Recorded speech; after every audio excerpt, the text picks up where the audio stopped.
আসসালামু আলাইকুম প্রিয় চাকরি প্রত্যাশী ভাই বোনেরা। আজকে আপনাদের সামনে আমি আবার উপস্থিত হয়েছি নতুন একটা ভিডিও নিয়ে। থাম্বনেল দেখে আপনারা বুঝতে পেরেছেন আজকে আপনাদের সাথে কোন বিষয় নিয়ে আমি আলোচনা করব। হ্যাঁ, আজকে আপনাদের সাথে আমি আলোচনা করব কিভাবে প্রথমবারেই প্রাইমারি শিক্ষক হওয়া যায়।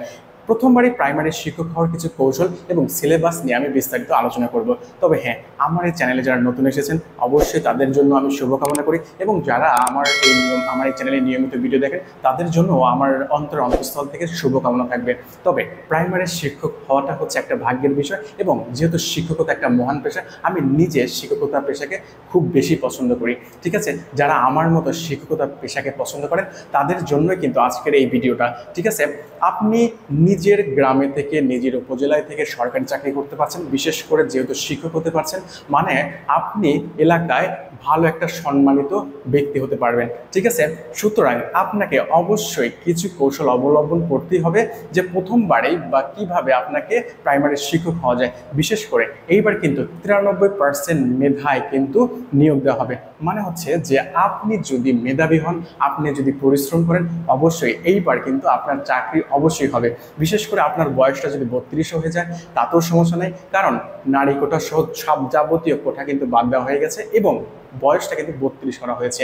আপনি যদি চেষ্টা করেন, আপনি যদি মেধা থাকে, অবশ্যই আপনি নিজেও এই চাকরিটা বা আপনার স্বপ্নটা পূরণ করতে পারবেন। তাহলে চলুন কি কি কৌশল অবলম্বন করলে এখন থেকে আপনি প্রিপারেশন নিলে, কিভাবে প্রিপারেশন নিলে আপনি প্রথমবারে শিক্ষক হতে পারবেন এবং আপনি আপনার স্বপ্নটা পূরণ করতে পারবেন, সেই আলোচনায় যাওয়া যাক।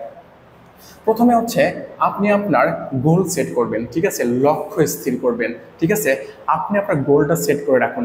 আপনি যদি মনে করেন যে আমি প্রাইমারি শিক্ষকই হব, তাহলে সেইভাবে আপনি প্রিপারেশন নেন। প্রাইমারি শিক্ষক হওয়ার জন্য আপনাকে জাস্ট 4টা সাবজেক্ট পড়তে হবে: বাংলা, ইংলিশ, গণিত এবং সাধারণ জ্ঞান। ঠিক আছে, দেখেন, যদি আপনি লক্ষ্য স্থির না করেন তাহলে আমাদের এই সময় কিন্তু বিসিএস সহ বিভিন্ন মন্ত্রণালয় এবং বিভিন্ন অধিদপ্তর থেকে বিভিন্ন ধরনের লোভনীয় চাকরির কিন্তু অফার আসবে বা সার্কুলার আসবে। ঠিক আছে, আপনি কিন্তু যদি লক্ষ্যটা স্থির করেন, গোলটা সেট করেন যে না, আমাকে 2025-এই শিক্ষক হতে হবে, প্রাইমারি শিক্ষক হতে হবে, তাহলে কিন্তু আপনি অবশ্যই আপনার গোলটা সেট করতে পারবেন এবং অবশ্যই আপনি সেই লক্ষ্যে আগাতে পারবেন। ঠিক আছে, কারণটা হচ্ছে যে আপনি যদি আপনার গোলটা না সেট করেন তাহলে আপনি এলোমেলো হয়ে যাবেন। আপনি বিসিএস এর প্রিপারেশন নেবেন, নাকি প্রাইমারি প্রিপারেশন নেবেন, নাকি কোনো মন্ত্রণালয়ের কোনো ব্যক্তিগত কর্মকর্তা বা সিনিয়র অফিসারের কোনো ব্যাংকের চাকরি করবেন। কথা হচ্ছে যে আপনি আপনার লক্ষ্যটা স্থির করেন। ঠিক আছে, আমি যেরকম ধাপে ধাপে স্পেসিফিক কিছু টার্গেট নিয়ে ধীরে ধীরে আগাই। যেমন আমি এখন চিন্তা করছি যে আমি প্রথমে শিক্ষক হব, তারপরে যেহেতু আমি ইউনিভার্সিটিতে পড়াশোনা করেছি, ইনশাল্লাহ আমি একদিন অবশ্যই বিসিএস ক্যাডার হব। তবে হ্যাঁ, অবশ্যই ধাপে ধাপে প্রথমে অবশ্যই আমি শিক্ষক হব, তারপর মানে নিজের কাছ থেকে বেকারত্বের একটা যে অভিশাপ, এখান থেকে নিজেকে দূরে রাখবো। ঠিক আছে, যেন কেউ বেকার না বলতে পারে। তারপরে আমি আমার স্বপ্নের দিকে ধীরে ধীরে আগাবো। আমার মতো যারা স্বপ্ন দেখেন অবশ্যই তাদের জন্য শুভকামনা থাকবে, কারণ শিক্ষকতা হচ্ছে অবশ্যই একটা মহান পেশা। এমনও হতে পারে যে আমি শিক্ষকতা পেশা দিয়েই আমার জীবনটা কাটিয়ে দিতে পারবো। ঠিক আছে, ফার্স্ট অফ অল আপনাকে একটা গোল স্থির করতে হবে, আপনার একটা লক্ষ্য স্থির করতে হবে। তবে হ্যাঁ, এমনও অনেক মাল্টি ট্যালেন্টেড স্টুডেন্ট আছে যারা বিসিএস এর প্রিপারেশন নিলে কিন্তু প্রাইমারি প্রিপারেশনও হয়ে যায়। তবে হ্যাঁ, এটা হচ্ছে স্টুডেন্ট ভেরিফাই করে। আপনি যদি বিসিএস এর প্রিপারেশন নিয়ে আপনার প্রাইমারি প্রিপারেশনটা হয়ে যায়, তার মানে একদম আলহামদুলিল্লাহ, খুবই ভালো। তবে আপনি যদি ন্যাশনাল ইউনিভার্সিটিতে বা কোনো গ্রাম অঞ্চলে পড়াশোনা করে থাকেন, অবশ্যই আপনার জন্য আমার পরামর্শ থাকবে, আপনি প্রথমে, যেহেতু 2025-এ বড় একটা সার্কুলার আসতে যাচ্ছে, আপনারা ইউটিউবে হতে পারে বা বিভিন্ন ওয়েবসাইটে দেখতে পারেন, এইবার কিন্তু অবশ্যই একটা বড় প্রাইমারি সার্কুলার আসবে এবং এই সার্কুলারে অবশ্যই কোনো প্রকারে পড়া থাকবে না। 93% আপনার মেধায় চাকরি হবে। নিজেকে যোগ্যভাবে প্রমাণ করার জন্য এইবারই হচ্ছে আপনার সবচেয়ে বড় একটা সুযোগ। সুতরাং আপনি লক্ষ্য স্থির করুন। ঠিক আছে, আপনি যদি পড়াশোনা করেন, আপনি যদি পরিশ্রম করেন, অবশ্যই আপনার চাকরি এইবার হবেই হবে, কারণ এইবারই আপনাকে প্রমাণ করার সবচেয়ে বড় একটা সুযোগ। সুতরাং আপনি গোল স্থির করেন যে আমাকে 2025-এই শিক্ষক হতে হবে, সেইভাবে নিজেকে তৈরি করতে থাকেন। আরেকটা কথা হচ্ছে যে আমরা মনে করি যে সার্কুলার কবে আসবে, সার্কুলার আসার পরে, অ্যাপ্লাই করার পরে আমরা প্রিপারেশন নেওয়া শুরু করবো। কিন্তু ভাই, এটা হচ্ছে ভুল একটা ডিসিশন। সার্কুলার আসার পরে যদি আপনি প্রিপারেশন নেওয়া শুরু করেন তাহলে কিন্তু আপনি চাকরিটা পাবেন না, কারণ আপনার আগে অনেক স্টুডেন্ট, অনেক মেধাবীরা আছে যারা যখন সার্কুলার আসবে তখন তারা রিভিশন দিবে, ঠিক আছে। সুতরাং আজকে থেকে আপনি যদি আজকে এই ভিডিও দেখে থাকেন, অবশ্যই আজকে থেকে লক্ষ্য স্থির করেন, আজকে থেকেই আপনি পড়াশোনা শুরু করবেন, আজকে থেকে খাতায় নোট করা শুরু করবেন, আজকে থেকে সাজিয়ে গুছিয়ে আপনি পড়াশোনা শুরু করবেন। যখন আপনার সার্কুলার আসবে তখন আপনিও রিভিশন দেওয়া শুরু করবেন, আপনিও মডেল টেস্ট দেওয়া শুরু করবেন, তাহলেই আপনার চাকরি কনফার্ম হবে। কারণটা হচ্ছে যে আমাদের ভুল হয় যে আমরা যখন কি করি একদম শেষ মুহূর্তে এসে প্রিপারেশন নেওয়া শুরু করে দিই। না ভাই, একটা কথা আছে যে ডিসিপ্লিন মেনটেন যদি করতে পারেন এবং রেগুলারিটি যদি মেনটেন করতে পারেন, অবশ্যই আপনি সফল হবেনই, ঠিক আছে। সুতরাং আপনি প্রথমত একটা গোল সেট করেন যে আমাকে প্রাইমারি শিক্ষক হতে হবে, আমাকে অবশ্যই 2025-এই প্রাইমারি শিক্ষক হতে হবে। সেইভাবে আজকে থেকেই পড়াশোনা শুরু করে দেন। সার্কুলার ইনশাল্লাহ 2025-এই আসবে। আপনার বিভিন্ন ওয়েবসাইটে দেখেছেন, কোনো চিন্তা নাই, জাস্ট পড়াশোনা করেন, নিজেকে তৈরি করেন। সার্কুলার আসলে অবশ্যই আপনি সার্কুলারে অ্যাপ্লাই করবেন, ইনশাল্লাহ আপনি যদি পরিশ্রম করে থাকেন তাহলে অবশ্যই আপনি চাকরিটা পেয়ে যাবেন, ঠিক আছে। প্রথম গোলটা হচ্ছে প্রথম বিষয়টা হচ্ছে গোল সেট করেন, অবশ্যই আপনাকে এই চাকরিটা পেতে হবে। দ্বিতীয় যে পয়েন্টটা সেটা হচ্ছে যে প্রিভিয়াস প্রাইমারি কোশ্চেন অবশ্যই প্রাইমারিতে এ পর্যন্ত যে নিয়োগগুলো হয়েছে আপনি বিগত সালের প্রশ্নগুলো অ্যানালাইসিস করে পড়াশোনা করবেন। আপনি যদি বিগত সালের প্রশ্নগুলো অ্যানালাইসিস করে ব্যাখ্যা সহ পড়াশোনা করেন, অবশ্যই আপনার কি হবে, আপনি উপকৃত হবেন। আপনি বুঝতে পারবেন যে কোন ক্যাটাগরির প্রশ্ন হয়, কোন বিষয় থেকে বেশি বেশি প্রশ্ন হয়, কোন বিষয়টা সহজ হয়, কোন বিষয়টা কঠিন হয়। এবং সবচেয়ে বড় কথা হচ্ছে যে সেকেন্ড ক্লাস, থার্ড ক্লাস এবং ফোর্থ ক্লাসের যে চাকরিগুলো হয়, বিশেষ করে থার্ড ক্লাস ফোর্থ ক্লাসের চাকরিগুলো, অধিকাংশ চাকরিগুলোই প্রিভিয়াস কোশ্চেন থেকে কিন্তু বেশি বেশি করে প্রশ্ন করা হয়, ঠিক আছে। প্রাইমারি যেহেতু আমাদের 13তম গ্রেডের একটা চাকরি, ঠিক আছে, থার্ড ক্লাস একটা চাকরি, হয়তো বা কোনো একটা সময় 11তম গ্রেডে আসবে। তার মানে আপনাকে অবশ্যই মনে রাখতে হবে যে এই চাকরিতে অবশ্যই প্রিভিয়াস কোশ্চেনটাকে ফলো করা হবে। একটা অবশ্যই গতানুগতিক নিয়ম কানুন আছে। অবশ্যই আপনি প্রাইমারি যে বিগত প্রশ্নগুলো আছে সেই প্রশ্নগুলো এমনভাবে অ্যানালাইসিস করবেন যেন ওইখানে আপনি নিজেই বুঝতে পারেন যে কোন টপিকটা আপনার জন্য গুরুত্বপূর্ণ। অবশ্যই খাতায় নোট করে করে আপনি প্র্যাকটিস করবেন। আপনার যেখানে 4টা অপশন থাকবে, 4টা অপশনে আপনার জন্য গুরুত্বপূর্ণ।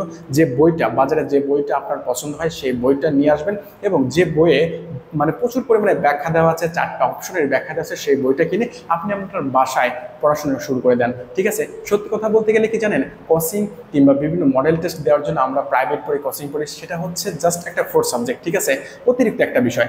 মূল কথা হচ্ছে আপনি যদি চান, আপনি যদি মনে করেন যে না আমাকে অবশ্যই এইবার চাকরি পেতে হবে, অবশ্যই আপনি কিন্তু চাকরি পাবেনই। সুতরাং নিজেকে তৈরি করা হচ্ছে সবচেয়ে কঠিন একটা বিষয়, ঠিক আছে। সুতরাং আপনি নিজেকে তৈরি করতে থাকেন এবং প্রিভিয়াস যে প্রাইমারি কোশ্চেনগুলো আছে সেগুলো গভীরভাবে বিশ্লেষণ করেন, অ্যানালাইসিস করেন, ঠিক আছে, যে কিভাবে প্রশ্নগুলো আসে, কোন সাবজেক্ট থেকে কতগুলো প্রশ্ন আছে, কোন বিষয় থেকে কিভাবে প্রশ্ন আসে, সেই বিষয়গুলো সেইভাবে গুরুত্ব দিয়ে আপনি পড়তে থাকেন। তাহলেই কি হবে, আপনি অনেকটাই এগিয়ে যাবেন। ওকে, 3 নম্বরে যে বিষয়টা থাকে জব সলিউশন অ্যানালাইসিস। আপনি যে প্রাইমারির যে প্রিভিয়াস কোশ্চেনগুলো আছে সেগুলো তো ব্যাখ্যা সহ পড়াশোনা করবেনই, আপনার খাতায় নোট করবেনই, তার সাথে জব সলিউশন একটা বই রাখবেন। আমি তো বললাম যে থার্ড এবং ফোর্থ ক্লাস চাকরিতে জব সলিউশন এবং প্রিভিয়াস কোশ্চেন থেকে কিন্তু প্রচুর পরিমাণে প্রশ্ন করা হয়। সুতরাং আপনাকে অবশ্যই জব সলিউশনটা একদম ক্লিয়ারলি শেষ করতে হবে। জব সলিউশনের প্রত্যেকটা বিসিএস থেকে শুরু করে নবম দশম গ্রেডের যে কোনো চাকরির প্রশ্ন আপনাকে গভীরভাবে বিশ্লেষণ করে ব্যাখ্যা সহকারে পড়তে হবে। আমাদের সবচেয়ে মূল যে সমস্যা হয় সেটা হচ্ছে আমরা জব সলিউশনটা প্রত্যেকটা চাকরি প্রার্থীর ঘরেই আছে, তবে আমরা পড়াশোনা করি খুবই অগোছালো। হ্যাঁ, আমরা পড়াশোনা করি মনে করেন যে কিভাবে জাস্ট একবার দেখি আর স্কিপ করি, একবার দেখি এবং স্কিপ করি, বিস্তারিত বা ব্যাখ্যাটা আমরা পড়ি না। সবচেয়ে মূল কথা হচ্ছে জব সলিউশন পড়ার মূল একটা টেকনিকটা হচ্ছে যে আপনি মূল প্রশ্নটা পড়বেন, সাথে সাথে ব্যাখ্যা সহ 4টা যে অপশন আছে সেই 4টা অপশন সহ আপনি খাতায় নোট করে রাখবেন, তাহলেই আপনি একটা সময় ভালো কিছু করতে পারবেন, ঠিক আছে। আমার একটা বড় ভাই বলেছে, আমার ইউনিভার্সিটির বড় ভাই, যে যদি কেউ জব সলিউশনটা ভালো করে প্র্যাকটিস করে ব্যাখ্যা সহ পড়ায় তাহলে অবশ্যই তার একটা না একটা চাকরি হবেই। যেহেতু তিনি একজন সফল মানুষ, তিনি দেখে এসেছেন কিভাবে পড়াশোনা করতে হয়, তাহলে আপনি যদি ব্যাখ্যা সহ বিস্তারিত জব সলিউশন করেন অবশ্যই আপনি উপকৃত হবেন। অবশ্যই কিন্তু খাতায় নোট করে রাখতে হবে। আপনি যদি নোট করতে পারেন এটা আপনার জন্য প্লাস পয়েন্ট। অধিকাংশ স্টুডেন্টরা কিন্তু নোট করে না, নোট না করার কারণে প্রিপারেশনটা এলোমেলো হয়ে যায়, ঠিক আছে। সুতরাং আপনি প্রিভিয়াস যে জব সলিউশনটা আছে বিসিএস সহ, আবার বলি বিসিএস সহ যে কোনো চাকরির প্রিভিয়াস যে কোশ্চেনগুলো আছে সেইগুলো এমনভাবে অ্যানালাইসিস করবেন যেন আপনার চেয়ে ভালো কেউ আর না পারে। আপনি এমনভাবে পড়াশোনা করবেন যে জব সলিউশন থেকে আপনাকে প্রশ্ন ধরা হলে আপনাকে যেন হারাতে কেউ না পারে। আপনাকে প্রশ্ন দিলে আপনি অপশন ছাড়া অ্যান্সার করবেন, সেইভাবে পড়াশোনা করেন, তাহলে আপনার কনফিউশন থাকবে না, তাহলেই আপনি চাকরিটা পাবেন। কারণ আপনি যদি কনফিউশনে পড়ে যান, আপনার পাশের যে সিটে বড় ভাই আছে বা ছোট বোন আছে, তারা কিন্তু সে আপনার কনফিউশনের যে প্রশ্নটা আপনি ভুল করে আসবেন, সেই প্রশ্নটা কারেক্ট করে তারা কিন্তু চাকরিটা নিয়ে নেবে। সুতরাং সবচেয়ে বড় কথা হচ্ছে যে কনফিউশন করা যাবে না। আমাদের 75 যে মার্ক থাকে, সেই 75 মার্কের মধ্যে কিন্তু 75ই পেতে হয় না। আমি মনে করি এইবার যেহেতু মেধার ভিত্তিতে 93% মেধার ভিত্তিতে চাকরি হবে, সুতরাং আপনি 60 থেকে 65 মার্ক যদি ক্যারি করতে পারেন, ইনশাল্লাহ চাকরি ভাইবা দেওয়া সহ ইনশাল্লাহ চাকরিটা হয়ে যাবে। কারণ যেহেতু এইবার কোনো কোঠা নাই, এইবার মেধার ভিত্তিতে হবে, সুতরাং আপনাকে কিন্তু একটা সাজানো গোছানো প্রিপারেশন নিতে হবে। ক্লিয়ার? আর যেহেতু বিষয়টা হচ্ছে যে প্রিভিয়াস কোশ্চেন থেকে প্রচুর পরিমাণে প্রশ্ন করা হয়, সুতরাং আপনাকে প্রিভিয়াস প্রাইমারি কোশ্চেন অ্যানালাইসিস এবং জব সলিউশন অ্যানালাইসিস এই দুইটা একদম ঠোঁটস্থ করে রাখতে হবে। অপশন ছাড়া আপনাকে মুখস্থ করতে হবে এবং আপনাকে নোট করতে হবে, আপনাকে ধরলেই যেন আপনি পারেন। এইভাবে যদি করেন, অবশ্যই আপনার কোনো কোচিং লাগবে না, কিচ্ছু লাগবে না, টাকা পয়সা খরচ করতে হবে না, জাস্ট আপনি নিজের বাসায় বসে থেকে নিজেকে সাজাতে পারবেন। ঠিক আছে? তারপরে যে বিষয়টা থাকে সেটা হচ্ছে স্পেসিফিক বুক সিলেকশন। একটা নির্দিষ্ট বই সিলেকশন করেন। বাংলার জন্য 3টা বই, ইংলিশের জন্য 5টা বই, গণিত কঠিন, গণিতের জন্য 10টা বই না। আপনি জাস্ট একটা বই, যে কোনো একটা রাইটার, আপনার যে রাইটারের বইটা ভালো লাগে সেই রাইটারের বইটা আপনি নিয়ে আসবেন, আপনার পড়ার টেবিলে রাখবেন, ওই বইটাই আপনি ফলো করবেন। বাংলার জন্য একটা, ইংলিশের জন্য একটা এবং গণিতের জন্য একটা, সাধারণ জ্ঞানের জন্য একটা একটা করে। ঠিক আছে? সুতরাং আপনাকে কিন্তু একটা বই অবশ্যই ভালো করে শেষ করতে হবে, বারবার রিভিশন দিতে হবে। কথা হচ্ছে যে আপনি যখন একটা বই পড়বেন, বারবার রিভিশন করবেন, মনে রাখবেন ওই বই থেকে যেন আপনাকে প্রশ্ন করলে আপনাকে যেন হারাতে কেউ না পারে। আপনি জাস্ট অ্যান্সার অপশন ছাড়া অ্যান্সার করতে পারেন, সেইভাবে আপনি প্রিপারেশন নিতে থাকেন, আজকে থেকে নিতে থাকেন। আপনার সার্কুলার কবে হবে এইটা নিয়ে চিন্তা করার কোনো দরকার নেই। সরকার যখন তার সময় হবে অবশ্যই সার্কুলার দেবে। জাস্ট দরকারটা হচ্ছে নিজেকে প্রিপেয়ার করা। আপনি যদি নিজেকে প্রিপেয়ার করতে পারেন, অবশ্যই চাকরিটা কিন্তু আপনারই হবে। ঠিক আছে? দেখেন, তার মানে হচ্ছে যে আপনি যে কোনো একটা বই সিলেকশন করেন, স্পেসিফিক একটা বুক, যে কোনো সিরিজের হোক, যে কোনো লেখকের হোক, প্রত্যেকটা সাবজেক্টের জন্য একটা করে, বাংলার জন্য একটা, ইংলিশের জন্য একটা এবং আপনার গণিতের জন্য একটা, সাধারণ জ্ঞানের জন্য একটা একটা করে। সুতরাং আপনি সেইভাবে প্রিপারেশন নেন যেভাবে আপনি নিজেকে সাজাতে পারেন, বেশি প্যারা নেওয়ার দরকার নাই। কারণটা হচ্ছে যে আপনার যে গণিত যে প্রশ্নটা হয় সেটা কিন্তু আহামরি এমন কিছু হয় না, আমি কিন্তু বিশ্লেষণে দেখিয়ে দেবো। ক্লিয়ার? আপনি যদি সঠিকভাবে প্রিপারেশন নিতে পারেন এবং যদি নিয়মিত পড়াশোনা করতে পারেন, সবচেয়ে বড় কথা হচ্ছে যে আপনি যদি নিয়মিত পড়াশোনা করতে পারেন, অবশ্যই আপনি নিজেকে সাজাতে পারবেন। নাম্বার 5 হচ্ছে ডিসিপ্লিন এবং রেগুলারিটি। ডিসিপ্লিন, আপনি একটা কথা মনে করেন, আপনি যদি ডিসিপ্লিন মেনটেন করেন এবং কোনো কাজে রেগুলারিটি মেনটেন করেন, অবশ্যই আপনি সেই কাজে সফল হবেনই। ঠিক আছে?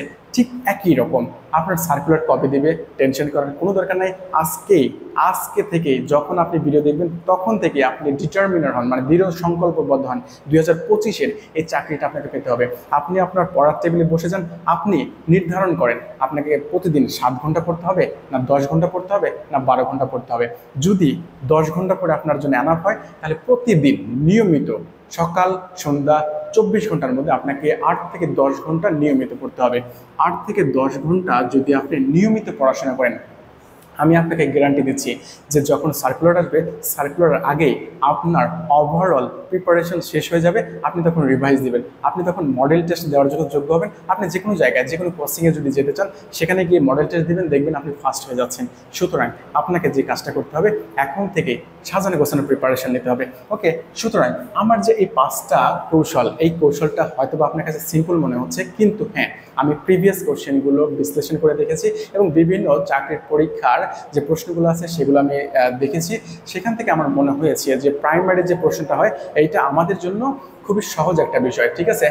আমাদেরকে 75 পেতে হবে না, 60 থেকে 65 কিংবা 70-এর মধ্যে যদি আমরা পাই, অবশ্যই 100% ইনশাল্লাহ আমাদের চাকরি হবে। এবং যে ভাইবার মার্ক থাকে, সেই ভাইবার মার্কটা অবশ্যই, আপনি যেহেতু স্নাতক বা স্নাতকোত্তর শেষ করেছেন, অবশ্যই আপনি ভাইবাটা ভালো মার্ক পাবেন। ঠিক আছে? সুতরাং কথা হচ্ছে যে কোনো প্রকারের আলসামি নয়, কোনো প্রকারের লেজিনেস নয়, আপনি জাস্ট এখন থেকে শুরু করেন। আপনার প্রিপারেশনটা আজকে থেকে শুরু হোক, ইনশাল্লাহ আপনি কমেন্টে জানাবেন যে যখন সার্কুলার হবে আপনার প্রিপারেশনটা শেষ, আপনার সাজানো শেষ, আপনি জাস্ট রিভাইজ দিচ্ছেন, আপনার নোট করা শেষ, আপনি রিভাইজ দেওয়ার পরে মডেল টেস্ট দিয়ে ফার্স্ট হয়েছেন। ইনশাল্লাহ সেই আশা এবং প্রত্যাশায় আমি রইলাম।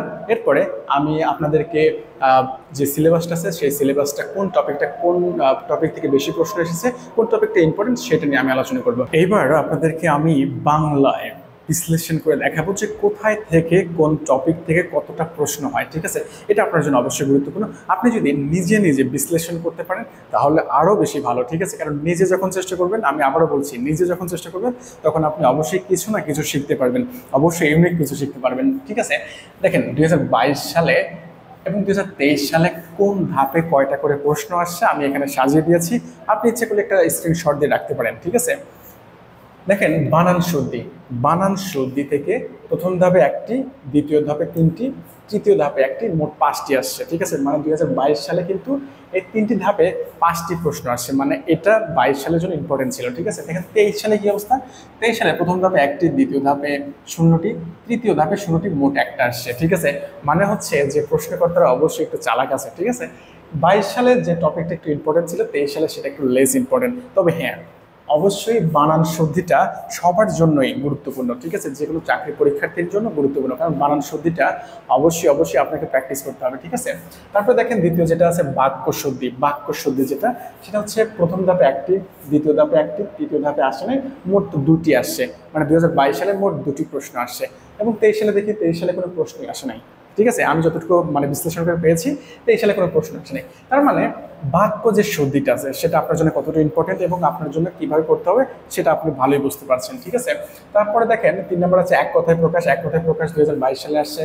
প্রথম ধাপে একটা, দ্বিতীয় ধাপে আসে নাই, তৃতীয় ধাপে আসে নাই, মোট ওই একটাই আসছে। ঠিক আছে, 2022 সালে একটা আসছে। এবং দেখি 23 সালে কি অবস্থা, প্রথম ধাপে একটি, দ্বিতীয় ধাপে একটি, তৃতীয় ধাপে একটি, মোট 3টি প্রশ্ন আসছে। মানে হচ্ছে তৃতীয় ধাপের জন্য, মানে 2023 সালের জন্য এক কথায় প্রকাশটা ইম্পর্টেন্ট ছিল।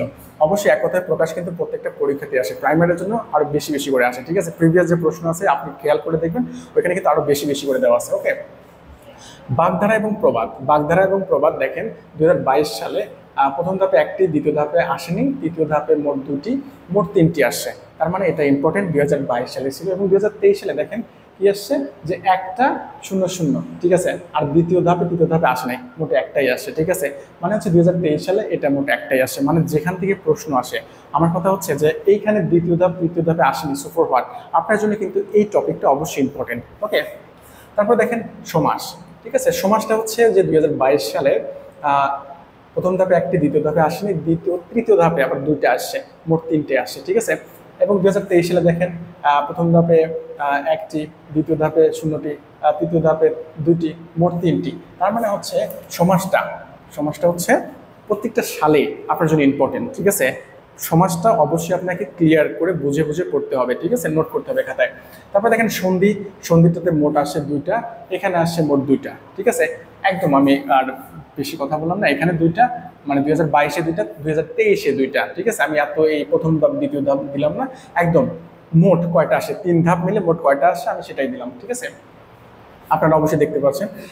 এবং উপসর্গ, তার মানে সন্ধি আপনার জন্য অবশ্যই গুরুত্বপূর্ণ, যেহেতু এখানে 2টা আসছে, 2022 সালে, 2023 সালে 2টা আসছে, মানে 2025 সালে অবশ্যই প্রশ্ন এখান থেকেই থাকবে। উপসর্গ হচ্ছে 2022 সালে একটাও আসে নাই, 2023 সালে দেখেন মোট 3টা চলে আসছে। তার মানে উপসর্গ হচ্ছে আপনার জন্য খুবই গুরুত্বপূর্ণ। ঠিক আছে, উপসর্গ যে 3টি প্রকার আছে, এবং বিদেশি এবং বাংলাদেশি বা খাঁটি বাংলা যাই পড়েন না কেন, অবশ্যই বুঝে কিন্তু খাতায় নোট করে পড়বেন। এবং আপনার যে পড়ার টেবিল আছে, পড়ার টেবিলে উপসর্গগুলো ছোট রঙিন পেজে সামনে লাগিয়ে রাখবেন, তাহলে বলবেন না। ঠিক আছে, তাহলে বলার সম্ভাবনা খুবই কম। সমার্থক শব্দ হচ্ছে 2022 সালে আসেনি, এবং 2023 সালে দেখেন 2টা আসছে। ঠিক আছে, সমার্থক শব্দটা কিন্তু ইম্পর্টেন্ট। এবং আপনি প্রিভিয়াস যে কোশ্চেনগুলো আছে সেগুলো যদি রিসার্চ করে দেখেন, সমার্থক শব্দ সেগুলো তারও বেশি করে আসছে। ঠিক আছে, তারপরে কারক বিভক্তি তো অবশ্যই গুরুত্বপূর্ণ। কারক বিভক্তি 2022 সালে আসছে 2টা, 2023 সালে আসে 4টা। কারক বিভক্তি মূল কথা হচ্ছে বাংলা গ্রামার মানে কারক বিভক্তি এবং সমাস, এইখান থেকে প্রশ্ন অবশ্যই থাকে। ঠিক আছে, কারক বিভক্তি এবং সমাস আপনার জন্য খুবই গুরুত্বপূর্ণ। এখান থেকে প্রশ্ন আসলে অবশ্যই আপনি ভুল করবেন না, এটা আমি বিশ্বাস করি, কারণ আপনি আজকে থেকেই পড়া শুরু করবেন। ঠিক আছে, আজকে থেকে খাতায় নোট করবেন এবং একটা বই সিলেক্ট করবেন, যে কোনো একটা, সেই বইটাই ভালো করে পড়বেন এবং সেই বইটাই শেষ করবেন। সেই বইটা আমি আবার বলি, এমনভাবে পড়বেন যেন আপনাকে ধরে মানে কি করা যায় না, মানে হারানো যায় না, ঠিক আছে। আপনি সবগুলো যেন প্রশ্নের উত্তর পারেন, ঠিক আছে। 10 নম্বর হচ্ছে শব্দ অর্থ। এখান থেকে দেখেন যে 2022 সালে একটা দুইটা আবার দুইটা, হ্যাঁ, মানে হচ্ছে প্রথম ধাপে একটা, দ্বিতীয় ধাপে একটা, তৃতীয় ধাপে দুইটা, মোট 4টা প্রশ্ন আসছে। এখন দেখেন যে শব্দ অর্থ মানে 2022 সালে 4টে আসে এবং 2023 সালে কয়টা আসে দেখেন তো, 2টা আসছে। তার মানে শব্দ অর্থ এটা কিন্তু আপনার জন্য গুরুত্বপূর্ণ, ঠিক আছে। আপনি কিন্তু মার্ক করে রাখতে পারেন, ঠিক আছে। এই টপিকগুলো এতটা গুরুত্ব দিয়ে পড়তে হবে। এই টপিকটা যেমন যে টপিক থেকে বেশি বেশি করে প্রশ্ন আসে মানে হচ্ছে ওই টপিকের প্রিভিয়াস কোশ্চেন না, আপনাকে পুরো টপিকটা ভালো করে বুঝে বুঝে পড়তে হবে, ঠিক আছে। তারপরে দেখেন যে শব্দের শ্রেণী বিভাগ থেকে 2022 সালে আসছে 4টা এবং 2023 সালে আসছে 2টা, মানে হচ্ছে এটা ইম্পর্টেন্ট আপনার জন্য, ঠিক আছে। তার মানে এইখান থেকে প্রশ্ন করা হয় শব্দ অর্থ এবং শব্দের শ্রেণী বিভাগ, এইখান থেকে আপনাকে অবশ্যই প্রশ্ন করা হবে। এই টপিকটা আপনি বিস্তারিত পড়বেন, বিস্তারিত পড়ে প্রিভিয়াস কোশ্চেনগুলো প্র্যাকটিস করবেন যে আপনি পারেন কিনা, ঠিক আছে। তারপর দেখেন বিপরীত শব্দ হচ্ছে 2022 সালে আসছে 1টি এবং 2023 সালে আসছে 3টি, মানে 3 ধাপে 3টি করে আসছে, ঠিক আছে। মানে হচ্ছে বিপরীত শব্দ আপনার জন্য অবশ্যই ইম্পর্টেন্ট। বিপরীত শব্দ এবং সমার্থক শব্দ দুটা ইম্পর্টেন্ট, ওকে। তারপরে দেখেন বিভিন্ন প্রকার যে শব্দগুলো আছে, এখানে 2022 সালে কোনোটা আসে নাই এবং 2023 সালে 3টি প্রশ্ন আসছে, মানে প্রতিটা ধাপে একটা একটা একটা করে, মানে মোট 3টি আসছে, ঠিক আছে। এখানে দেখেন যে ধ্বনি এবং বর্ণ থেকে 2022 সালে 2টা প্রশ্ন আসছে এবং 2024 সালে 4টা প্রশ্ন আসছে, দেখেন 4টা প্রশ্ন আসছে, ঠিক আছে। তার মানে ধ্বনি এবং বর্ণ এটা আপনার জন্য ইম্পর্টেন্ট। এই মানে বাংলা গ্রামার করতে গেলে অবশ্যই ধ্বনি এবং বর্ণ সম্পর্কে আপনাকে অবশ্যই ধারণা রাখতে হবে, ওকে। বিরাম চিহ্নটা খুব ইম্পর্টেন্ট। বিরাম চিহ্ন সম্পর্কে যেহেতু 2022 সালে আসে নাই, কিন্তু 2023 সালে কিন্তু 2টা প্রশ্ন আসছে, মানে বিরাম চিহ্ন সম্পর্কে আপনার একটা ক্লিয়ার ধারণা থাকতে হবে, ঠিক আছে। কারণ বিরাম চিহ্নের প্রশ্নটা হচ্ছে খুবই সহজ হয়, আপনি যদি জানেন অবশ্যই প্রশ্নটা অ্যান্সার করতে পারবেন, আর আপনি যদি না জানেন কনফিউশন করবেন, ভুল করে রেখে আসবেন। মানে কোনটা স্পেসিফিক উত্তর হবে, মানে কোনটা সঠিক উত্তর হবে, অবশ্যই আপনাকে মেমোরাইজ করতে হবে, মানে মুখস্থ করতে হবে এবং বুঝতে হবে, সেটা অ্যান্সার করতে হবে, ওকে। বারবার প্র্যাকটিসের বিষয়, কারণ বিরাম চিহ্নটা মনে থাকে না, ওকে। প্রকৃতি প্রত্যয় থেকে আমাদের দেখেন 2022 সালে কয়টা প্রশ্ন আসে, 3টা প্রশ্ন আসছে এবং 2023 সালে কোনো প্রশ্ন আসে নাই। প্রকৃতি প্রত্যয় থেকে প্রশ্ন আসে নাই, কিন্তু এইবার 25-এ প্রকৃতি প্রত্যয় থেকে কিন্তু প্রশ্ন থাকবে, ওকে, মানে সম্ভাবনা খুব বেশি।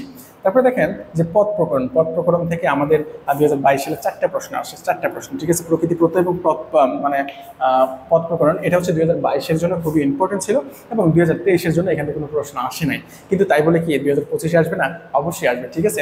আপনাকে অবশ্যই প্রকৃতি প্রত্যয় এবং পদ প্রকরণ এই সম্পর্কে একটা ক্লিয়ার ধারণা রাখতে হবে, এটা অবশ্যই আপনার জন্য গুরুত্বপূর্ণ, অবশ্যই আপনাকে 3 স্টার দিয়ে রাখতে হবে, ওকে। এইবার দেখেন আমরা কি দেখবো যে 18 নম্বর যে ভাষা, ব্যাকরণ, লিপি, এইখানে 3টে ধাপ মিলে মোট 4টা প্রশ্ন আছে, মানে এটা ইম্পর্টেন্ট ছিল যে 2022 সালের জন্য এবং 2023 সালে দেখেন একটা দেয়নি, তার মানে কি এটা হচ্ছে ইম্পর্টেন্ট, তবে দেয়নি, এটা হচ্ছে আনফর্চুনেটলি দেয়নি, কিন্তু এটা কিন্তু ইম্পর্টেন্ট, ওকে। তারপরে পারিভাষিক শব্দ, এটা হচ্ছে 2022 সালে 2টা আসছে এবং 2023 সালে 3টে ধাপ মিলে একটা আসে। পারিভাষিক শব্দটা গুরুত্বপূর্ণ, ঠিক আছে। মানে আপনার পরীক্ষায় একটা বা একটা দুইটা, মানে একটাই সম্ভাবনা থাকে বেশি থাকার, ওকে। তারপরে দেখেন বাংলা সাহিত্য আমি বলেছি আমার আগের ভিডিওতে, বাংলা সাহিত্য কিন্তু আপনাকে কি থাকবে, 5-6টা মার্ক কিন্তু অবশ্যই থাকবে, ঠিক আছে। তবে ব্যাকরণ পাঠটা সবচেয়ে গুরুত্বপূর্ণ। তবে রিসেন্টলি 2023-এর যে পরীক্ষাটা হয়েছে সেখানে কিন্তু বাংলা সাহিত্য পাঠটা বেশি বেশি করে প্রশ্ন দেওয়া ছিল, ওকে। দেখেন যে গ্রন্থ এবং রচয়িতা এই সম্পর্কে 2022 সালে 3টা প্রশ্ন আসছে, 3 ধাপ মিলে, ঠিক আছে।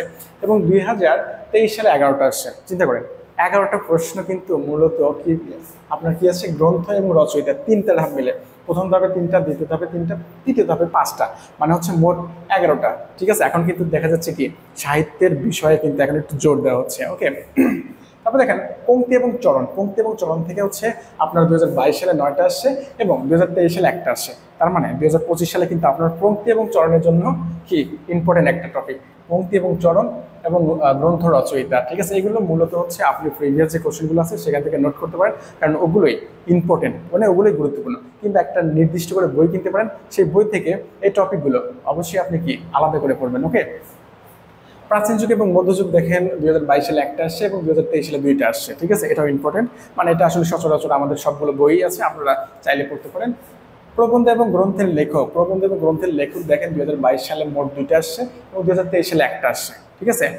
তারপরে দেখেন কবি সাহিত্যিকের জন্ম মৃত্যু বা কোন স্থানে জন্মগ্রহণ করেছে, গ্রামের বাড়ি কোথায় বা কোন জেলায়, ঠিক আছে, এগুলো সম্পর্কে কিন্তু প্রশ্ন আসে, অবশ্যই ডিটেলসে জেনে নেবেন। দেখেন 2022 সালে একটা আসছে এবং 2023 সালে দুইটা আসছে। হ্যাঁ, তারপরে দেখেন গ্রন্থের চরিত্র কিন্তু একটা গভীর থেকে প্রশ্ন করা হয়। গভীর থেকে প্রশ্ন বলতে গেলে আপনাকে কিন্তু একটু গভীর থেকে প্রশ্ন করা হয়, কিন্তু প্রাইমারিতে গভীর থেকে গভীর প্রশ্ন করা হবে না। আপনার প্রিভিয়াস যে কোশ্চেনগুলো আছে ওই কোশ্চেন থেকে আমি আশাবাদী যে কমন থাকতে পারে। দেখেন তার মানে 2023 সালে গ্রন্থের চরিত্র এটা দুইটা আসছে। মূল কথা হচ্ছে 2023 সালে যে সাহিত্য পাঠটা আছে সেখানে কিন্তু আপনারা প্রশ্ন দেখতে পারবেন যে সাহিত্য পাঠটাকে একটু গুরুত্ব দেওয়া হয়েছে এবং ওইখান থেকে বেশি বেশি করে প্রশ্ন অ্যাড করা হয়েছে। তবে সবচেয়ে বড় কথা হচ্ছে যে 2023 সালটাই ব্যতিক্রম এবং আপনি যে প্রিভিয়াস কোশ্চেনগুলো দেখবেন সেখানে কিন্তু বাংলা ব্যাকরণের উপরে গুরুত্ব দেওয়া হয়েছে সবচেয়ে বেশি। মোট কথা হচ্ছে যে আপনার বাংলা ব্যাকরণের যে টপিকগুলো আছে এবং বাংলার যে সাহিত্যের পাঠটা আছে, ঠিক আছে, মানে যে কোনো একটা বই কিনবেন, বইটা কিনে একদম বইয়ের শুরু থেকে শেষ পর্যন্ত যে টপিকগুলো ইম্পর্টেন্ট, যে টপিকগুলো আপনি রিসার্চ করে আপনার কাছে নিজের কাছে যেটা ইম্পর্টেন্ট মনে হবে এবং আমি এই যে রিসার্চ করলাম এখান থেকে আপনার কাছে যেটা গুরুত্বপূর্ণ হবে ওইটা একদম কালার পেন দিয়ে দাগিয়ে ওইটা আপনি বেশি বেশি করে পড়বেন এবং বেশি বেশি মানে খাতায় নোট করে পড়বেন। ওকে, এবার আমরা দেখব ইংলিশ গ্রামার, ঠিক আছে, ইংলিশ থেকে কতটুকু প্রশ্ন করা হয় এবং বিশ্লেষণ করবো আমরা, ঠিক আছে। তবে ইংলিশে কিন্তু 20-এর মধ্যে অধিকাংশ মার্কে কিন্তু গ্রামার অংশ থেকে আসে, ঠিক আছে। আপনারা জানেন 20-এর মধ্যে এমন হতে পারে 17, 18, 19 পর্যন্ত কিন্তু গ্রামার থেকে আসে, আর বাদ বাকি যে 1, 2, 3 মার্ক সেটা কিন্তু ইংলিশ লিটারেচার থেকে আসে। অবশ্যই ইংলিশ গ্রামারটাকে বেশি বেশি গুরুত্ব দিয়ে আপনাকে পড়তে হবে। ওকে, দেখেন প্রথমে যে ভকেবুলারি পার্টটা আছে, ভকেবুলারি কোনগুলো, আপনার ভকেবুলারি সিনোনিম, অ্যান্টোনিম, মানে ওয়ার্ড মিনিং, ঠিক আছে, এই পার্টগুলো অবশ্যই আপনাকে বেশি বেশি করে জানতে হবে, প্র্যাকটিস করতে হবে, মুখস্থ করতে হবে, ঠিক আছে। কারণ আপনি যদি মানে ভকেবুলারিতে স্ট্রং হন মানে আপনি ইংলিশে স্ট্রং, ঠিক আছে, একটা কথাই বলা যায়। দেখেন প্রথম ধাপে 2022 সালে মোট 7টা প্রশ্ন, ঠিক আছে, প্রথম দ্বিতীয় তৃতীয় ধাপ মিলে মোট 7টা প্রশ্ন কিন্তু ভকেবুলারি থেকে দেওয়া হয়েছে এবং 2023 সালে দেখেন মোট 11টা। তার মানে ভকেবুলারি আপনার জন্য কতটা ইম্পর্টেন্ট আপনি নিজেই চিন্তা করেন, ঠিক আছে। ভকেবুলারি জাস্ট প্রতিদিন হালকা পাতলা করে সিনোনিম অ্যান্টোনিমগুলো প্রিভিয়াস যে কোশ্চেনগুলো আছে সেখান থেকে হালকা করে আপনারা মুখস্থ করেন, প্রতিদিন 10টা করে মুখস্থ করেন, প্রতিদিন 5টা করে মুখস্থ করেন, ঠিক আছে। আমার ইউটিউব চ্যানেলে কিন্তু সিনোনিম অ্যান্টোনিমের খুব গুরুত্বপূর্ণ টপিক আলোচনা করা আছে, আপনারা চাইলে দেখতে পারেন, কোনো সমস্যা নেই। তারপর দেখেন যে ভকেবুলারিটা আপনার জন্য খুবই ইম্পর্টেন্ট, মানে আপনি বেশি বেশি করে পড়বেন। সাবজেক্ট ভার্ব অ্যাগ্রিমেন্ট, ঠিক আছে, 2022 সালে একটা আসে, 2023 সালে একটা আসে, তার মানে এইখান থেকে মোটামুটি একটা কোশ্চেন আসে, ঠিক আছে। তারপরে দেখেন সেন্টেন্স কারেকশন থেকে 2022 সালে 10টা আসে, 2023 সালে 3টা আসে। সেন্টেন্স কারেকশনটা অবশ্যই আপনার জন্য ইম্পর্টেন্ট, ঠিক আছে। আপনি যদি ইংলিশ গ্রামার শিখতে চান অবশ্যই সেন্টেন্স কারেকশনটা আপনাকে শিখতে হবে, ঠিক আছে। কারণ কোন সেন্টেন্স ভুল আছে বা কোথায় ভুল আছে, ভার্বের কোথায় ভুল আছে, ঠিক আছে, এটা আপনাকে অবশ্যই জানা দরকার। সেন্টেন্স কারেকশনটা আপনি শেখার জন্য, ঠিক আছে, চাকরি পাওয়ার জন্য না, আপনি নিজে শেখার জন্য অবশ্যই সেন্টেন্স কারেকশনটা বেশি করে শিখবেন। ওকে, আপনার নিজের কাজে লাগবে। কারেক্ট স্পেলিং তো কথাই নাই, কারেক্ট স্পেলিং আপনার থাকবেই, ঠিক আছে। দেখেন 2022 সালে 4টা মোট এবং 2023 সালে 4টা, মানে হচ্ছে কারেক্ট স্পেলিং আপনাকে 1টা 2টা এরকম করে থাকবে, ঠিক আছে। মূল কথা হচ্ছে যে এই প্রথম 3, 4, 5টা, ঠিক আছে, এটা আপনার জন্য খুবই ইম্পর্টেন্ট, আপনি দাগিয়ে রাখেন। ওকে, দেখেন তারপর প্রিপোজিশনের প্রথম ধাপে আসে 5টা, দ্বিতীয় ধাপ মানে প্রথম যে 22 সালে আসছে 5টা এবং 23 সালে মোট মিলে আসছে 5টা। তার মানে প্রিপোজিশন, বিশেষ করে প্রিপোজিশনটা আপনারা যেভাবে পড়বেন অ্যাপ্রোপ্রিয়েট প্রিপোজিশনটা একটু বেশি করে পড়বেন এবং নিয়মিত প্র্যাকটিস করবেন, ঠিক আছে। প্রিভিয়াস যে কোশ্চেনগুলো আছে ওই কোশ্চেনগুলো একটু নিজের খাতায় নোট করে আপনি নিয়মিত প্র্যাকটিস করবেন, ঠিক আছে। আমার কথা হচ্ছে যে প্রিপোজিশনটা আমি রিসার্চ করে দেখেছি, প্রিভিয়াস যে জব সলিউশন বলেন এবং বিভিন্ন যে চাকরি মানে অ্যাপ্রোপ্রিয়েট প্রিপোজিশন আসে ওইখান থেকে বেশিরভাগ দেয় 99%, ঠিক আছে। মাঝে মধ্যে দিয়ে একটা মানে এলোমেলো হয়। তার মানে প্রিপোজিশনে আপনাকে অবশ্যই ভালো করতে হবে, কারণ প্রিপোজিশনে প্রচুর মার্ক থাকে, আপনাকে প্রচুর পরিমাণে প্র্যাকটিস করতে হবে এবং যেগুলো গুরুত্বপূর্ণ সেগুলোই আপনাকে প্র্যাকটিস করতে হবে। ওকে, পার্টস অফ স্পিচ তো কথাই নাই, ঠিক আছে। পার্টস অফ স্পিচ দেখেন 2022 সালে আসছে 6টা এবং 2023 সালে আসছে মোট 9টা। পার্টস অফ স্পিচ সম্পর্কে অবশ্যই আপনাকে জ্ঞান লাভ করতে হবে। ইংলিশ গ্রামারের মধ্যে পার্টস অফ স্পিচটা হচ্ছে সবচেয়ে বেশি গুরুত্বপূর্ণ আপনার যে কোনো চাকরি পরীক্ষার জন্য, ঠিক আছে। পার্টস অফ স্পিচ আপনি যে কোনো একটা বই কিনবেন দেখবেন প্রথমেই পার্টস অফ স্পিচ সম্পর্কে 200-300 পৃষ্ঠা লেখা আছে, ঠিক আছে। আপনি গুরুত্ব অনুসারে পার্টস অফ স্পিচটা আপনি পড়ে নেবেন, ঠিক আছে। ফ্রেজ অ্যান্ড ইডিয়মসটা অনেকটা মুখস্থের মতো, ঠিক আছে, আপনাকে অবশ্যই সেটা মুখস্থ করতে হবে। 2022 সালে 7টা আসছে এবং 2023 সালে কয়টা আসছে, 6টা আসছে। তার মানে এটা হচ্ছে আপনার জন্য অবশ্যই ইম্পর্টেন্ট যে যেহেতু 7টা আসে 3 ধাপ মিলে, আবার এখানে 3 ধাপ মিলে 6টা আসে, তার মানে 1টা 2টা কিন্তু ফ্রেজ এবং ইডিয়মস থেকেই থাকে, ঠিক আছে। ওকে, তারপর দেখেন ট্রান্সলেশনটা হচ্ছে কি আসছে 2022 একটা আসে, 2023 একটা আসে, মানে এটা আসতেও পারে নাও পারে। ওকে, তারপরে দেখেন নাম্বারটা হচ্ছে কি এক অবস্থা, 2022 সালে মোট মিল আসে একটা এবং 2023 সালে আসে একটা। তারপরে দেখেন রাইট ফর্ম অফ ভার্বস, খুব ইম্পর্টেন্ট, 2022 সালে 5টা আসে এবং 2023 সালে 4টা আসে রাইট ফর্ম ভার্ব। হ্যাঁ, ভার্বের সঠিক ব্যবহার অবশ্যই আপনাকে এটা শিখতে হবে, ঠিক আছে। দেখেন 5টা যেহেতু আসছে আবার 4টা আসে, মানে রাইট ফর্ম ভার্ব সম্পর্কে আপনাকে একটা দুইটা প্রশ্ন দিয়ে থাকে। ওকে, তারপরে দেখেন অ্যানালজিটা হচ্ছে 2022 সালে 4টা আসে এবং 2023 সালে একটা আসে নাই। আবার এই যে 2022 সালে যে 4টা আসে আমি দেখেছি, বুঝছেন, ওইটা হচ্ছে যে প্রিভিয়াস যে কোশ্চেনগুলো আছে প্রিভিয়াস কোশ্চেন থেকে হুবহু তুলে দেওয়া। ওকে, আপনি প্রিভিয়াস কোশ্চেন করলে কভার হয়ে যাবে ইনশাল্লাহ। দেখেন ভয়েস অবশ্যই আপনাকে শিখতে হবে, ঠিক আছে। আমরা ছোটবেলা থেকে ভয়েস শিখছি, ঠিক আছে। দেখেন ভয়েসে কি হয়, 2022 সালে 2টা আসছে এবং 2023 সালে একটা আসছে, মানে ভয়েস ন্যারেশন এখান থেকে একটা বা দুইটা এরকম প্রশ্ন থাকে। মানে ভয়েস ন্যারেশন আমাদের যেহেতু একটা স্বাভাবিক একটা গ্রামারের পার্ট, অবশ্যই আমরা ছোটবেলা থেকে শিখেছি, সেখান থেকে আমাদের দিয়ে থাকে।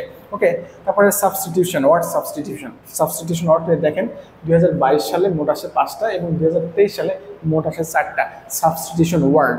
অবশ্যই আপনার গ্রামার বই দেখবেন যে ওটা লেখা আছে এবং ওইটা প্রিভিয়াস কোশ্চেন, মানে যেগুলো ইম্পর্টেন্ট সেগুলোই আপনি পড়বেন। ওকে, দেখবেন যে ইনশাল্লাহ কম থাকবে। তারপর টেন্স সম্পর্কে আপনাকে জানতে হবে, ডিগ্রি সম্পর্কে জানতে হবে, জেন্ডার সম্পর্কে জানতে হবে, ডিটারমিনার সম্পর্কে জানতে হবে। এখান থেকে মোটামুটি একটা দুইটা প্রশ্ন আসে, কিন্তু আপনাকে সবচেয়ে গুরুত্ব দিতে হবে কোনটা, দেখেন ভোকাবুলারি সবচেয়ে বেশি। তারপরে কি সেন্টেন্স কারেকশন, তারপরে কি correct spelling, preposition, parts of speech, phrase, ঠিক আছে। তারপরে রাইট ফর্ম ভার্ব। ওকে, এরপর আপনি দিতে পারেন কি সাবস্টিটিউশন ওয়ার্ড। কয়টা দিলাম দেখি, 1টা 2টা 3টা 4টা 5টা 6টা 7টা 8টা, ঠিক আছে। Vocabulary, sentence correction, correct spelling, preposition, parts of speech, phrase and idioms, right form verb, substitution word, মানে এইগুলো আপনাকে বিস্তারিত করতেই হবে, ঠিক আছে। আপনার বইটা যে কোনো একটা বই, আমি আবারও বলি যে কোনো একটা বই পড়বেন, ঠিক আছে। বেশি বেশি বই পড়ার দরকার নেই, কনফিউশন করার দরকার নেই। আপনি একটা বই পড়েন এবং ওই বইটা সবচেয়ে ভালো করে পড়েন, দেখেন আপনার নিজেরও ভালো লাগবে। ওকে, এবার আমরা পাটিগণিত নিয়ে আলোচনা করব, ঠিক আছে, মানে গণিত পাঠটা নিয়ে আলোচনা করব। মূলত হচ্ছে বাংলা, ইংরেজি, গণিত হচ্ছে প্রাইমারি শিক্ষক হওয়ার জন্য সবচেয়ে বেশি গুরুত্বপূর্ণ, কারণ এইখানেই 60 মার্ক থাকে, মোট হচ্ছে 75 মার্কের মধ্যে, ঠিক আছে। তাহলে প্রথমে যদি আমরা পাটিগণিতটা আলোচনা করি, দেখেন কোন টপিকটা আপনার জন্য সবচেয়ে গুরুত্বপূর্ণ, সেই টপিকটাকে বেশি বেশি করে প্র্যাকটিস করেন। গণিত কিন্তু প্র্যাকটিসের বিষয়, ঠিক আছে। আপনি প্রতিদিন 2 থেকে 3 ঘন্টা আপনি সময় রেখে দেন, যে কোনো সময় যখন আপনার ভালো লাগবে, ঠিক 2 থেকে 3 ঘন্টা আপনি গণিত প্র্যাকটিস করেন, ঠিক আছে। আপনি প্র্যাকটিস করতে করতে আপনি পারফেক্ট হয়ে যাবেন, মানে পারফেক্ট হয়ে যাবেন, ঠিক আছে। কারণ প্র্যাকটিস মেক্স ম্যান পারফেক্ট, আপনি যত প্র্যাকটিস করবেন আপনার তত কি স্কিলটা ডেভেলপ হবে, ঠিক আছে। সুতরাং প্রতিদিন একদম ডিসিপ্লিন, আমি কিন্তু প্রথমে বলেছি ডিসিপ্লিন এবং রেগুলারিটি, এটা যদি মেনটেন করেন অবশ্যই আপনার ভালো কিছু হবে, ঠিক আছে। দেখেন প্রথমে যেটা আছে সংখ্যার ধারণা দেখেন 2022 সালে 8টা প্রশ্ন আসছে, ঠিক আছে। 2023 সালে 14টা প্রশ্ন আসছে, মানে হচ্ছে কি, মানে হচ্ছে যে প্রাইমারি শিক্ষক নিয়োগের জন্য সংখ্যার ধারণা মানে একদম যেটা সিম্পল, যেটা মোটামুটি যারা প্র্যাকটিস করে সবাই পারে, সেখান থেকে কিন্তু বেশি প্রশ্ন করা হয়। 14টা মানে বুঝছেন, মানে 14টা মানে হচ্ছে এই যে 5টা 4টা 3টা, প্রথম ধাপে, দ্বিতীয় ধাপে এবং তৃতীয় ধাপে মোট হচ্ছে 14টা, মানে হচ্ছে যে সংখ্যার ধারণা খুবই সিম্পল প্রশ্ন খুব বেশি করা হয়। ওকে, মানে এই সংখ্যার ধারণা আপনি একদম আপনার যে বইটা প্র্যাকটিস করবেন একদম ঝাঁঝরা করে ফেলবেন, ঠিক আছে, ওইখানে যেন আপনার আর কোনো সমস্যা না থাকে। তারপরে দেখেন অনুপাত সমানুপাত হচ্ছে 2022 সালে 3টা আসে, 2023 সালে একটা আসে, মানে হচ্ছে এটা একটু লেস ইম্পর্টেন্ট, তবে হ্যাঁ অবশ্যই অনুপাত সমানুপাত আপনি করে রাখবেন, কারণ হচ্ছে অঙ্কগুলো সহজ আছে। ওকে, আপনি প্র্যাকটিস করলে পারবেন। শতকরার অঙ্ক তো অবশ্যই মাস্ট বি থাকবে। শতকরার অঙ্ক দেখেন 2022 সালে আসে 5টি, 2023 সালে আসে 3টি, মানে শতকরার অঙ্ক 1টা 2টা 3টে এরকম করে থাকে, ঠিক আছে। অবশ্যই শতকরার অঙ্কগুলো বেশি বেশি করে প্র্যাকটিস করবেন। শতকরার অঙ্কগুলো হচ্ছে খুবই সিম্পল আকারে আসে, খুবই মানে শর্টকাটে, ঠিক আছে, আপনি অ্যান্সার করতে পারবেন আপনি যদি প্র্যাকটিস করেন, যে কোনো একটা বই ফলো করবেন। ওকে, সুদ কষার অঙ্কটা দেখেন 2022 সালে একটা আসে নাই এবং 2023 সালে কয়টা আসে, 3টে আসে, মানে কি শতকরা এবং সুদ কষা মোটামুটি কাছাকাছি, এবং অবশ্যই আপনাকে এটা প্র্যাকটিস করতে হবে এবং গভীর মানে খুব বেশি যে আহামরি কঠিন প্রশ্ন প্র্যাকটিস করতে হবে সেটা না। প্রিভিয়াস যে কোশ্চেনগুলো আছে সেই কোশ্চেনগুলো আপনি প্র্যাকটিস করেন, দেখেন ওইখান থেকেই ওই নিয়ম অনুসারে আপনার পরীক্ষা চলে আসবে, এবং অথবা ওইখান থেকেই নিয়মটা ঠিক রেখে জাস্ট সিম্পলভাবে আপনাকে দিয়ে দেওয়া হবে। ওকে, তারপরে দেখেন লসাগু গসাগু থেকে 2022 সালে 5টা আসছে, 2023 সালে 3টে আসছে, তার মানে হচ্ছে মূলত হচ্ছে সুদ কষা থেকে দেখেন, সুদ কষা থেকে 2022 সালে একটা আসে নাই এবং 2023 সালে 5টা আসছে, ঠিক আছে। তারপরে দেখেন লসাগু থেকে 2022 সালে 5টা এবং 2023 সালে 3টা, ঠিক আছে, আগেরটা একটু ভুল ছিল, মিস্টেক ছিল, সরি। এখন দেখেন লসাগু গসাগু কিন্তু আপনার জন্য খুবই ইম্পর্টেন্ট, কারণ লসাগু গসাগু থেকে খুব সিম্পল আকারে অঙ্ক চলে আসে। ঠিক আছে, আপনাকে অবশ্যই লসাগু গসাগু বেশি বেশি করে প্র্যাকটিস করতে হবে। তারপরে দেখেন সময়, দূরত্ব এবং গতিবেগ থেকে 2022 সালে 2টা, 2023 সালে 1টা। ঠিক আছে, এটা বেশ ইম্পর্টেন্ট। আপনি যদি করতে পারেন ভালো। লাভ ক্ষতি 2022 সালে 1টা আসে নাই, 2023 সালে 1টা আসে, মানে এটা আপনার জন্য লেস ইম্পর্টেন্ট। আপনি যদি করতে পারেন ভালো। বয়স থেকে 2022 সালে 1টা আসে নাই, 2023 সালে 1টা আসছে।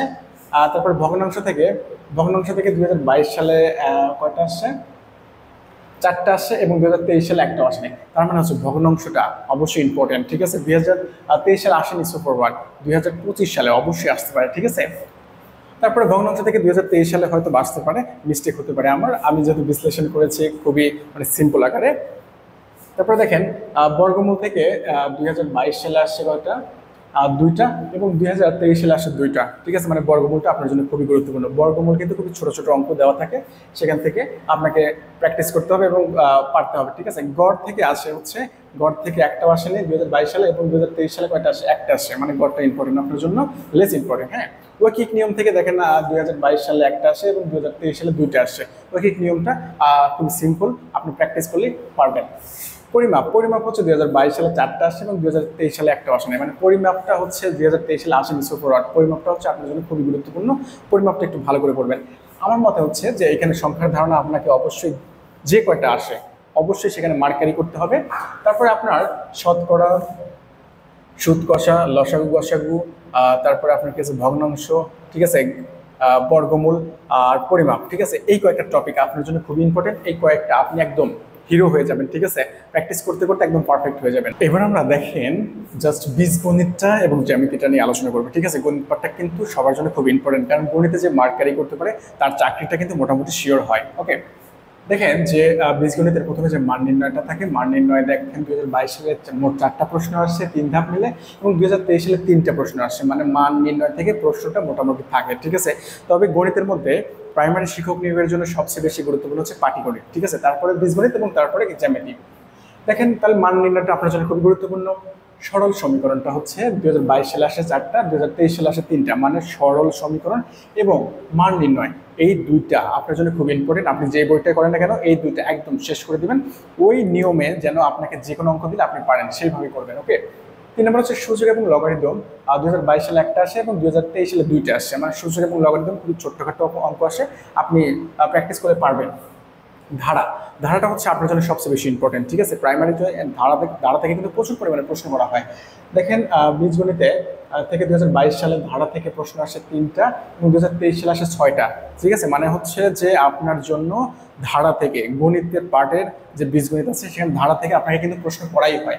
ওকে, সম্ভাব্য এবং সমাবেশ 2022 সালে 1টাও আসে না, 2023 সালে 2টা আসছে, এবং অন্যান্য কিছু অংশ থেকে আপনার 1টা 2টা করে আসে। ঠিক আছে, আপনারা প্র্যাকটিস করলে বুঝতে পারবেন। ঠিক আছে, তারপরে দেখা যাক জ্যামিতি থেকে আমরা কোনটা বেশি বেশি গুরুত্ব দিয়ে পড়বো। কোণ থেকে 2022 সালে 1টাও আসে না, 2023 সালে 1টা আসছে কোণ। ঠিক আছে, জ্যামিতিটা হচ্ছে আপনার প্র্যাকটিসের বিষয়। জ্যামিতি থেকে খুব সহজে মার্ক ক্যারি করা যায় যদি আপনি বুঝে বুঝে প্র্যাকটিস করেন। আমি যখন ইউনিভার্সিটিতে পড়তাম তখন আমার ছোট ভাইদের সাথে জাস্ট গণিতের যে জ্যামিতিটা ছিল ওইটা আমরা কি করতাম, গ্রুপ স্টাডি করতাম। ইনশাল্লাহ জ্যামিতিতে আমার কোনো সমস্যা হয় না, আমি গণিত পাঠের মধ্যে জ্যামিতিটাই আগে অ্যান্সার করতে চাই, মানে আমার মন চাই আর কি। ঠিক আছে, দেখেন কোন থেকে মোটামুটি প্রশ্ন আসে। ঠিক আছে, অবশ্যই আপনাকে কোন সম্পর্কে জানতে হবে। বর্গক্ষেত্র থেকে 2022 সালে 3টা আসে, 2023 সালে 1টা আসে। ঠিক আছে, আয়তক্ষেত্র থেকে 2022 সালে 1টা আসে, 2023 সালে আসে নাই। রম্বস থেকে 2022 সালে 1টা আসে, 2023 সালে 1টা আসে। আর বৃত্ত থেকে 2022 সালে 1টা, 2023 সালে 1টা। মানে হচ্ছে আপনাকে জ্যামিতির মধ্যে যে বেসিকগুলো আছে, কোণ, বর্গক্ষেত্র, আয়তক্ষেত্র, রম্বস, বৃত্ত, এই সম্পর্কে আপনাকে একটু ধারণা রাখতে হবে। ঠিক আছে, আপনি যে বইটা, আমার কথা হচ্ছে যে এই যে বিশ্লেষণটা, ঠিক আছে, এটা হচ্ছে জাস্ট আপনাকে কোন টপিকটা ইম্পর্টেন্ট সেটার উপরে মানে একটু ধারণা দেওয়া। তবে আপনি যদি নিজে বিশ্লেষণ করেন এইটা হবে সবচেয়ে ভালো। ঠিক আছে, আরেকটা বিষয় হচ্ছে যে আমরা বাংলা, ইংলিশ এবং মানে গণিত সম্পর্কে ধারণা নিলাম, এবং পরবর্তীতে আমাদের যে 15 মার্ক থাকবে সেটা হচ্ছে বাংলাদেশ বিষয়গুলি, আন্তর্জাতিক বিষয়গুলি, বিজ্ঞান এবং আইসিটি মানে তথ্য ও যোগাযোগ প্রযুক্তি। ঠিক আছে, বাংলাদেশ বিষয়গুলি কিন্তু আপনি যেটা করবেন সেটা হচ্ছে যে আপনি যে কোনো একটা বই কিনবেন, ওই বই থেকে জাস্ট গুরুত্বপূর্ণ যে বিষয়গুলো আছে, ঠিক আছে, যেমন বাংলাদেশের মুক্তিযুদ্ধ থেকে শুরু করে বাংলাদেশের যে ইতিহাসগুলো আছে, ঠিক আছে, প্রিভিয়াস যে ইতিহাসগুলো আছে অবশ্যই এগুলো ভালো করে পড়বেন। বিভিন্ন রাজা বাদশা, ঠিক আছে, এগুলো যে ইতিহাসগুলো আছে এগুলো অবশ্যই আপনি ভালো করে পড়বেন। মুক্তিযুদ্ধ সম্পর্কে ভালো করে পড়বেন, সংবিধান সম্পর্কে আপনি পড়বেন। এক কথায় আপনি যখন বাংলাদেশ বিষয়গুলিতে পড়বেন তখন একদম নিজেকে জানার জন্য পড়বেন, ঠিক আছে, কারণ বাংলাদেশ সম্পর্কে জানা প্রত্যেকটা নাগরিকের একটা কি অধিকার বা একটা ধরেন ফরজ কাজ, ঠিক আছে, কারণ আপনার দেশ আপনি জানবেন, আপনি যত বেশি জানতে পারেন আপনার জন্য তত ভালো, ঠিক আছে, আপনার জেনারেল নলেজটা স্ট্রং হলো, আপনি আরও সচেতন একটা মানুষ হতে পারেন। তার মানে হচ্ছে আমি সবাইকে বলি যে বাংলাদেশ বিষয়গুলিটা আপনি ডিটেলসে পড়েন, ঠিক আছে, নিজেকে জানার জন্য পড়েন। হ্যাঁ, আর বিশেষ করে সাম্প্রতিক যে প্রশ্নগুলো থাকে এটা হচ্ছে আপনাকে অবশ্যই নোট করে রাখতে হবে যে কখন কোন কাজটা হয়, বিশেষ করে পরীক্ষার আগে যে সাম্প্রতিক কাজগুলো হবে সেটার জন্য আপনি অবশ্যই প্রস্তুত থাকবেন। আর আন্তর্জাতিক যে বিষয় থাকে সেটা হচ্ছে খুবই কম মার্ক আছে যদিও বা, তারপরেও কয়েকটা টপিক থেকে বেশি বেশি করে প্রশ্ন আসে, আপনি জাস্ট প্রিভিয়াস যে প্রশ্নগুলো আছে প্রাইমারির সেটা অ্যানালাইসিস করলে আপনি বুঝতে পারবেন, ঠিক আছে। আসলে আপনি যখন অ্যানালাইসিস করবেন, আমার কথা হচ্ছে আপনি বেশি বুঝবেন, ঠিক আছে। অ্যানালাইসিস হচ্ছে যে ইউটিউবের ভিডিও দেখে অ্যানালাইসিস আপনি বুঝবেন না, আপনি যখন নিজে পড়বেন, নিজে ব্যাখ্যা সহ পড়বেন তখন আপনি আরও বেশি করে বুঝবেন। এক কথায় হচ্ছে আমি বলবো যে আপনার কোচিং, আপনার বিভিন্ন ধরনের প্রাইভেট প্রোগ্রাম এগুলো হচ্ছে লেস ইম্পর্টেন্ট, মানে গুরুত্ব কম, একদমই কম, ঠিক আছে। সবচেয়ে বেশি গুরুত্বপূর্ণ হচ্ছে আপনাকে কি করতে হবে, জেগে উঠতে হবে। আপনার মনের ভিতরে যদি জেদ থাকে, yes I can do it, ঠিক আছে, আপনি পারবেন, ঠিক আছে, আমাকে পারতেই হবে, তাহলে এই যে একটা ডিটারমিনেশন, এই যে একটা কনসিস্টেন্সি, এইটা হচ্ছে আপনার জন্য সবচেয়ে বেশি ইম্পর্টেন্ট, ঠিক আছে। প্রাইভেটে গেলেন কিংবা কোচিংয়ে গেলেন কিন্তু আপনি যদি না পড়াশোনা করেন তার মানে কি সবগুলোই বৃথা, ঠিক আছে। মোটিভেশন নিয়ে আপনি যখন 2-1টা রাত পড়বেন তারপরে আর পড়বেন না, তার মানে ওই মোটিভেশন কোনো কাজই নাই, ঠিক আছে। আমার কথা থাকবে যে আপনি নিজের জন্য পড়াশোনা করেন, ঠিক আছে। ধরেন আপনাকে চাকরি পেতে হবেই, ঠিক আছে, সেই জন্য আপনাকে কি করতে হবে বলেন তো, আগামী 6 মাস কিংবা 7 মাস এমনভাবে লেগে থাকতে হবে যে ওই কাজটা মানে চাকরি পাওয়াটাই আপনার জন্য সবচেয়ে বেশি গুরুত্বপূর্ণ, ঠিক আছে। আপনি আপনার যে কোনো কাজ থাকুক না কেন, স্বাভাবিক যে কাজগুলো থাকুক না কেন, সেগুলো সেরে অবশ্যই 5 থেকে 6 ঘন্টা প্রতিদিন নিয়মিত 5-6 ঘন্টা যদি আপনি পড়তে পারেন, ইনশাল্লাহ অবশ্যই আপনি চাকরিটা পাবেনই, ঠিক আছে। আপনার যদি মন চায় কোচিংয়ে পড়তে পারেন, আপনার যদি মন চায় প্রাইভেটে পড়তে পারেন, সেটা আপনার ইচ্ছা। তবে হ্যাঁ, আমি বলবো সবচেয়ে বেশি গুরুত্বপূর্ণ হচ্ছে আপনাকে নিয়ে, ঠিক আছে। আর যে বিষয়গুলো থাকে সেটা হচ্ছে যে আইসিটি এবং বিজ্ঞান, এটা আপনি প্রিভিয়াস কোশ্চেনগুলো দেখলেই বুঝতে পারবেন যে খুব বেশি আসে না, 2-1টা করে আসে। তো আপনি প্রিভিয়াস যে কোশ্চেনগুলো আছে বিভিন্ন বিসিএস সহ বিভিন্ন চাকরি পরীক্ষায়, ওগুলো দেখলে আপনার কিছুটা ধারণা আসবে। এক কথায় 75-এর মধ্যে আপনাকে কিন্তু কি করতে হবে, 75ই পেতে হবে না, ঠিক আছে। এখন কিন্তু 93% মেধায়, এখন আমার বিশ্বাস যে এখানে 60 অথবা 65 যদি আপ করা যায়, আমার মনে হয় যে চাকরি কনফার্ম হবে, মনে হয় আর কি, ঠিক আছে। কারণ দেখেন এখন যেহেতু কোঠা নাই, দুর্নীতিটা কমে গেছে, ঠিক আছে, মানে দুর্নীতি নাই বললে চলে, যেহেতু কোঠা নাই, প্রাইমারিতে শিক্ষক হওয়া এখন আমাদের জন্য একটা সুযোগ, ঠিক আছে। অবশ্যই আপনাকে সেইভাবেই প্রস্তুতি নিতে হবে, ঠিক আছে। আর সবচেয়ে বড় কথা হচ্ছে যে আপনি চেষ্টা করতে থাকেন, এখন থেকে শুরু করেন, ইনশাল্লাহ ভালো কিছু হবে। অবশ্যই আমার জন্য দোয়া করবেন, আপনার জন্য শুভকামনা রইল, ভালো থাকবেন, আসসালামু আলাইকুম।